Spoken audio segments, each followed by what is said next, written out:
इस वीडियो में व्यक्तिगत मांग और बाजार मांग में अंतर के बारे में जानेंगे। Difference between individual demand and market demand.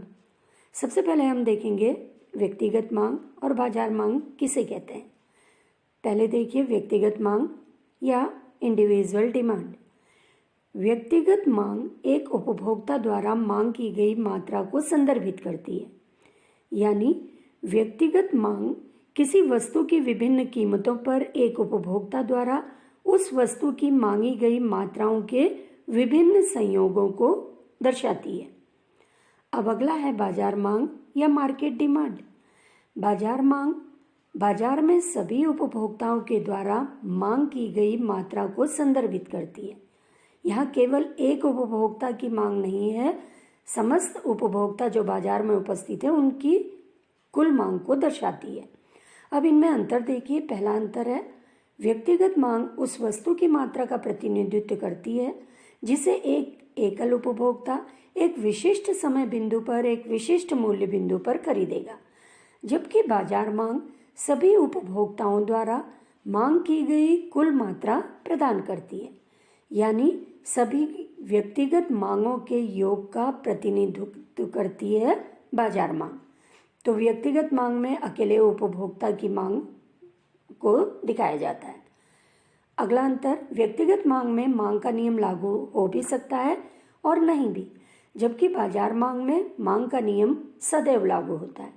अब मांग का नियम क्या है? अगर वस्तु की कीमत बढ़ती है तो मांग कम हो जाती है, और अगर वस्तु की कीमत कम होती है तो मांग बढ़ जाती है।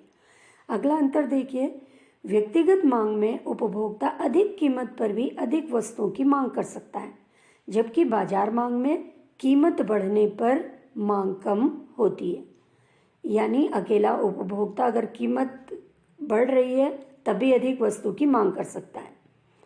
व्यक्तिगत मांग बाजार मांग को प्रभावित करने वाले सभी घटकों से प्रभावित नहीं होती, जबकि बाजार मांग व्यक्तिगत मांग को प्रभावित करने वाले सभी घटकों से प्रभावित होती है। तो इस तरह से व्यक्तिगत मांग बाजार मांग के घटकों से प्रभावित नहीं होती, लेकिन बाजार मांग व्यक्तिगत मांग को प्रभावित करने वाले घटकों से प्रभावित होती है।